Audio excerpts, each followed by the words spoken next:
ഇന്ന് നമുക്കൊരു milk shake തയ്യാറാക്കാം. ഇഫ്താറിന് കഴിക്കാൻ പറ്റിയ വളരെ ഹെൽത്തി ആയിട്ടുള്ളൊരു മിൽക്ക് ഷേക്കാണിത്. ഇപ്പോൾ നോമ്പായതുകൊണ്ട് തന്നെ നമ്മുടെ മിക്ക വീടുകളിലും ഡ്രൈ ഫ്രൂട്ട്സ് ഉണ്ടാവും. അപ്പോൾ ഈ ഒരു ഡ്രൈ ഫ്രൂട്ട്സ് വെച്ചിട്ടാണ് ഞാൻ ഈ ഒരു മിൽക്ക് ഷേക്ക് തയ്യാറാക്കുന്നത്. അപ്പോൾ അതെങ്ങനെയാണെന്ന് നോക്കാം. കുറച്ച് ഡ്രൈ ഫ്രൂട്ട്സ് എടുത്തിട്ടുണ്ട്. 3 ഈത്തപ്പഴം, ഒരു 5 അത്തിപ്പഴം. അത്തിപ്പഴം വലുതാണെങ്കിൽ 3 എണ്ണം മതി, ചെറുതാണെങ്കിൽ ഒരു 5 എണ്ണം എടുത്തിട്ടുണ്ട്. അതുപോലെ 10 അണ്ടിപ്പരിപ്പ്, 10 ബദാം, അതുപോലെ ഒരു 5 വാൾനട്ട്. ഇത്രയാണ് എടുത്തിട്ടുള്ളത്. നമുക്കിതിന് ചൂടുവെള്ളത്തിൽ 1 മണിക്കൂറൊന്ന് സോക്ക് ചെയ്ത് വെക്കണം. എന്നിട്ട് വേണം ഇതിനൊന്ന് അരച്ച് പേസ്റ്റാക്കിയിട്ട് എടുക്കാൻ വേണ്ടിയിട്ട്. അപ്പോൾ ഞാനിവിടെ നല്ല തിളച്ച വെള്ളത്തിലാണ് സോക്ക് ചെയ്ത് വെക്കുന്നത്.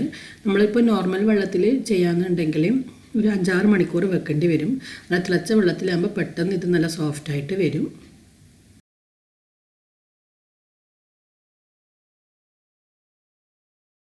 ഇപ്പോൾ 1 മണിക്കൂറിന് ശേഷം നമ്മൾ ഡ്രൈ ഫ്രൂട്ട്സ് എല്ലാം നല്ല സോഫ്റ്റായി വന്നിട്ടുണ്ട്. ഇനി നമുക്ക് ബദാമിൻ്റെ തൊലി കളഞ്ഞെടുക്കാം. വളരെ എളുപ്പത്തിൽ തന്നെ കൈകൊണ്ട് ബദാമിൻ്റെ തൊലി കളഞ്ഞെടുക്കാൻ പറ്റും.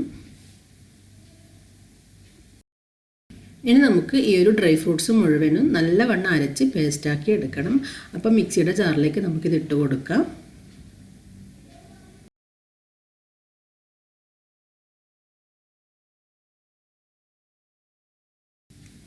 അപ്പം നമുക്ക് ഇനി ഇതിലേക്ക് 1 കപ്പ് പാൽ ഒഴിച്ചിട്ട് ഇത് നന്നായിട്ടൊന്ന് അരച്ചെടുക്കാം.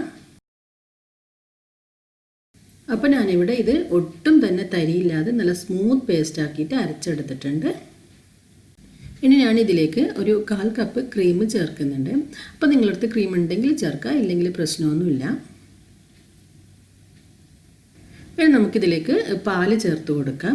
അപ്പോൾ ഇതൊരു തിക്കായിട്ടുള്ളൊരു മിൽക്ക് ഷേക്കാണ്. നിങ്ങൾക്ക് കുറച്ച് ലൂസായിട്ടുള്ള മിൽക്ക് ഷേക്കാണ് വേണ്ടതെങ്കിൽ പാൽ അധികം ചേർക്കാം. ഞാനിവിടെ 2 കപ്പ് പാലാണ് ചേർക്കുന്നത്. അതായത് മൊത്തത്തിൽ 3 കപ്പ് പാലാണ് ഞാനിവിടെ എടുത്തിട്ടുള്ളത്.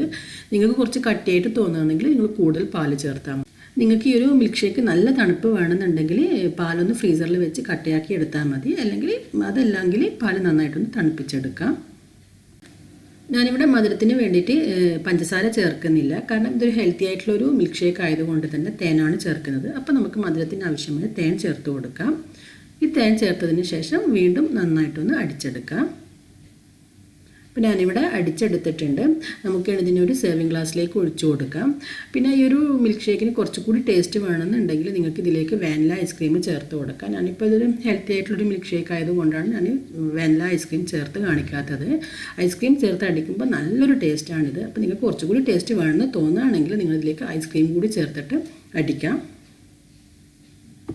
ഇനി നമുക്കിതിൻ്റെ മുകളിലേക്ക് കുറച്ച് നട്ട്സ് പൊടിച്ച് ചേർക്കാം. ഏത് നട്ട്സ് വേണമെങ്കിലും ചേർക്കാം. ഞാനിവിടെ ബദാമാണ് ചേർക്കുന്നത്.